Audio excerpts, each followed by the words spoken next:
Karthigai Deepam October 4ல என்ன நடக்குதுன்னா, கார்த்திக்கும் துங்காவும் கார்ல வரும்போது எதிரெதிரே சந்திச்சுக்கிறாங்க.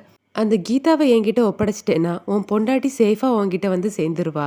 இல்லன்னா, உன் பொண்டாட்டியோடைய உயிருக்கும் ஆபத்து தான்னு துங்கா சொல்ல, உன்னால கீதாக்கும் சரி, தீபாக்கும் சரி எந்த ஆபத்தும் வரவிடாம நான் பார்த்துப்பேன்னு சொல்லிட்டு கார்த்திக் அங்கேருந்து கிளம்புறாரு.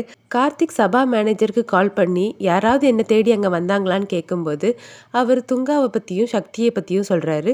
சக்திக்கு அப்ப என்னாச்சுதுன்னு கார்த்திக் கேட்க, மேனேஜர் நடந்தது எல்லாத்தையும் சொல்றாரு. சரி, அந்த துங்கா கூட வேற யாராவது வந்தாங்களான்னு கார்த்திக் கேட்கும்போது, ஆமா சார், ஒரு லேடி வந்தாங்கன்னு ஐஸ்வர்யாவை பத்தியும் சொல்றாங்க. கார்த்திக் கீதா கிட்ட ஐஸ்வர்யா அன்னிக்கும் தீபாக்கும் என்ன பிரச்சனைங்கிறது எனக்கு தெரியல. அந்த மலையில ஏதோ நடந்திருக்குது.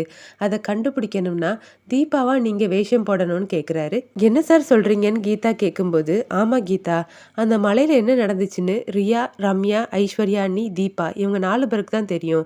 ஆனா ரியா இறந்துட்டா. ரம்யா என்ன ஆச்சுன்னே தெரியல. இப்ப ஐஸ்வர்யா அண்ணி உண்மையை சொன்னாதான் தெரியும். அதனால நீங்க தான் நடிக்கணும்னு கேட்க, சரிங்க சார்னு கீதாவும் ஒத்துக்க, கார்த்திக் அந்த பிளான் எல்லாத்தையும் சொல்லி கொடுக்குறாரு. இதோட ப்ரோமோ முடியுது.